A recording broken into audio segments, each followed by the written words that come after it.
Hi everyone, this is Priyam again, and today we'll be trying to find out how Nifty is going to perform in this monthly expiry as well as. So next week is your election result, and we are going to see how Nifty is going to perform for this next 1 or 2 weeks, Nifty, Bank Nifty both. So for that purpose, this is a video, and what I'm trying to do is to analyze how we can trade or how we can create a view on the Nifty. So जैसे कि सबको पता है कि Nifty में आज एक थोड़ा सा बेरिशनेस था, पिछले 2-3 दिन से ही ये ऐसा माहौल थोड़ा सा लड़खड़ा रहा था and this things are going on. So आज एक सेलिंग तो जनरेट हुआ है, लेकिन one thing I'd like to tell you is that the selling volume is not that high today. और आज जो भी है कि लास्ट पे जो क्लोजिंग टाइम है निफ्टी और बैंक निफ्टी थोड़ा सा डिफरेंट बिहेव करके क्लोजिंग दिया. That is very important to look at, because Nifty में हल्का सा वॉल्यूम तो नहीं बताएंगे. I will not say is volume.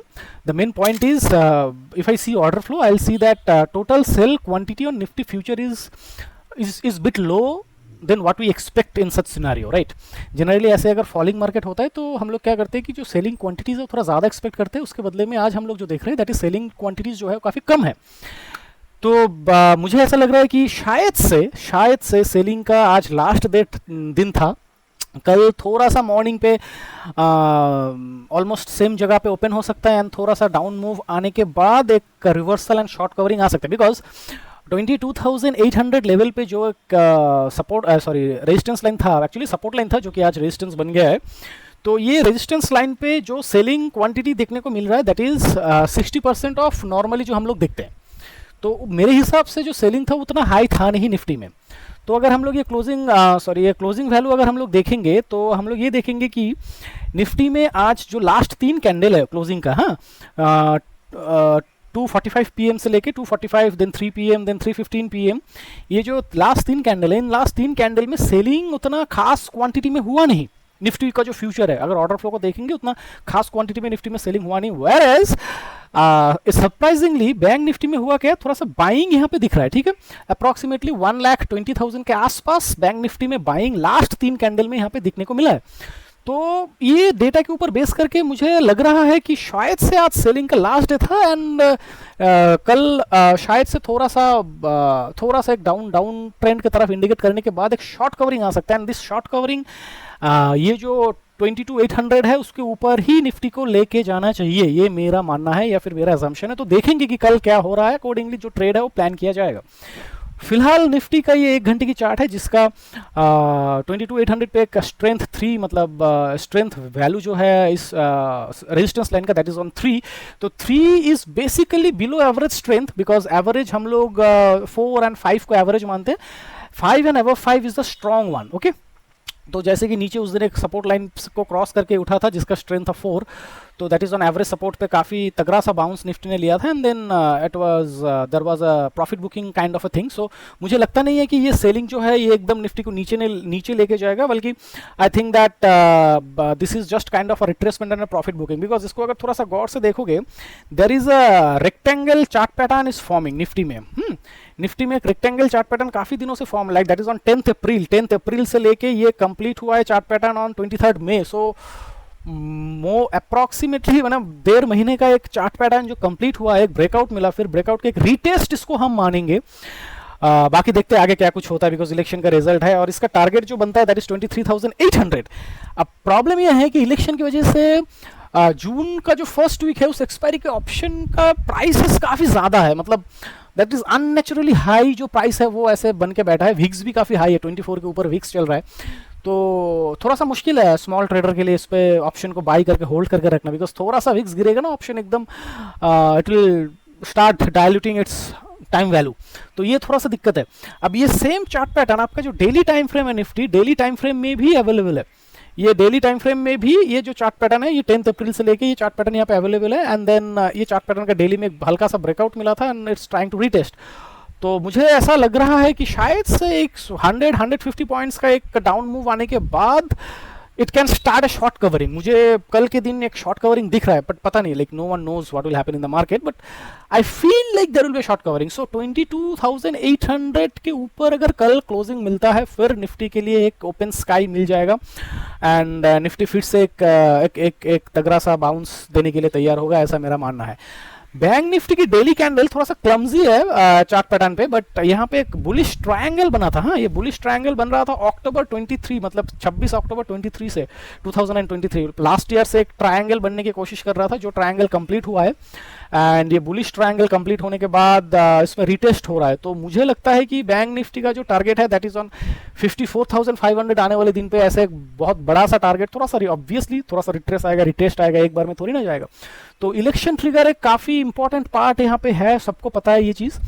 तो we are trying to find out कि how this trade can be form. मुझे ऐसा लगा कि this two chart pattern I should share with you so that you can have an idea कि what is going on and how these things are forming up.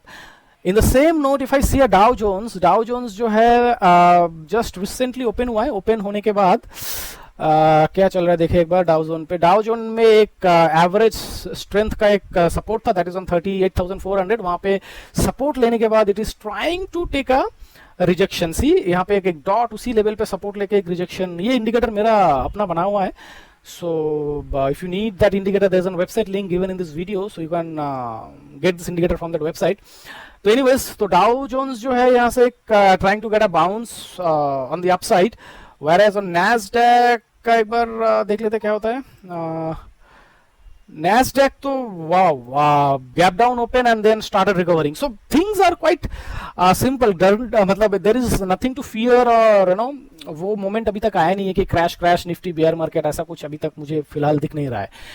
साथ साथ ये हमारा जो निफ्टी आईटी है, निफ्टी आईटी का chart काफी खराब है if you see the chart, but in the same way अगर हम डेली चार्ट देखेंगे निफ्टी आईटी का, तो डेली में क्या हो रहा है कि एक फॉलिंग वेज पैटर्न था, वो भी काफी लंबा था, मतलब मार्च से एक फॉलिंग वेज पैटर्न चल रहा था जो कि उसका ब्रेकआउट मिला है एंड देन ब्रेकआउट को रीटेस्ट करने के बाद इसका भी टारगेट काफी लंबा है। तो ओवरऑल मुझे लग रहा है कि टारगेट्स जो है इंडेक्सेस में काफी हाई टारगेट्स हैं एंड उसको अगर ठीक से खेला जाए then there will be a good amount of money. But हाँ, obviously there is something called risk and reward. तो मेरा एक गाइडेंस है यहाँ पे कि जो भी पोजीशंस आप लोग ले रहे हो उसका ना अगर लेवल वाइज स्टॉप लॉस दोगे और प्राइस वाइज ऑप्शन का प्राइस वाइज स्टॉप लॉस दोगे तो गलती हो जाएगा थोड़ा सा, बिकॉज ये जो इलेक्शन की रिजल्ट की दिन आएगा, on that election result day there will be market will be very volatile and if you set a stop loss on a specific price point, ऐसा हो सकता है कि market can hit your stop loss and then move into the direction. Risk management का बहुत सारा techniques है उसके, मतलब instead of using a specific price as a stop loss, do some other risk management theory and so that trade अगर against पे भी गया so that loss limited रहे, so do some other risk management theory, do apply some other risk management theory and play accordingly because upside पे indexes का जो situation है वो काफ़ी स्ट्रॉन्ग है। बिकॉज नैसडैक यहाँ पे अगर आप देखोगे नैसडैक काफ़ी स्ट्रॉन्ग ग्रीन कैंडल क्रिएट कर रहा है, ठीक है। तो पता नहीं है आज कैसा क्लोजिंग देगा, जस्ट अभी ओपन हुआ है, तो नैसडैक का जो अभी ओपनिंग हो रहा है तो काफ़ी स्ट्रॉन्ग ग्रीन कैंडल यहाँ पे देखने को मिल रहा है, वेयर डाउ जोन्स भी एक तगड़ा सा यहाँ से रिजेक्शन उसको मिला है, ठीक है। तो ये था मेरा ऑर्डर फ्लो में क्या होता है कि वॉल्यूम का क्लासिफिकेशन मिलता है माइन्यूटली, वीक पे कितना बाइंग हुआ है, बॉडी में कितना बाइंग हुआ है, ये सब चीज़ बहुत इंपॉर्टेंट है, इसके लिए आपको ऑर्डर फ्लो सीखना पड़ेगा अच्छे से। तो लाइव मार्केट अगर ट्रेनिंग चाहिए तो you can know get in touch with me, I will help you on that. But this order flow is indicating something else, whereas chart is, मतलब चार्ट को अगर विजुअलाइज करोगे तो वो थोड़ा सा अलग ही इंडिकेट कर रहा है। बट ओवरऑल मेरा जो स्टैंड है निफ्टी में मेरा ये टेम्पररी प्रॉफिट बुकिंग के हिसाब से I will look into that and my stand on Nifty, bank Nifty is bullish over a period of time for the next month and I think this will hit very high. तो let's see how it goes, okay, that is completely my view. And I think before election result, before monthly expiry, this video, this daily time frame में जो chart patterns है ये आपके लिए थोड़ा सा helpful रहेगा. So I have created this video today after a very long time, and I will try to create this video. I'll try to create such video frequently from now on because ये जो order flow का information है ये generally publicly available है नहीं. So this is one of the very important values to look into when you plan a trade on either upside or downside, whichever way it is. So this is very important, like how data is forming कि एक candle जो होता है, red candle होता है, red candle पे फिर मतलब कैंडल की प्राइस पॉइंट वाइज देखो ना, ये कैंडल का हाई यहाँ पे था, लो यहाँ पे, and then for each and every section of price how selling are happening और हाउ बाइंग्स आर हैपनिंग, ये सब यहाँ पे मिलता है. तो नेट जो यहाँ पे दिख रहा है कि लास्ट 3 कैंडल पे जो सेलिंग था निफ्टी में, काफी लो क्वांटिटी पे सेलिंग था, वेयरएज बैंक निफ्टी में तो क्लियरली बाइंग दिख ही रहा है यहाँ पे. सो आई थिंक टुमारो एक छोटा सा डिप के बाद market should go up direction, and there will be a short covering tomorrow. Let's see how it goes. That's all for this video now. We'll come with some other videos soon on different topics. See you till then.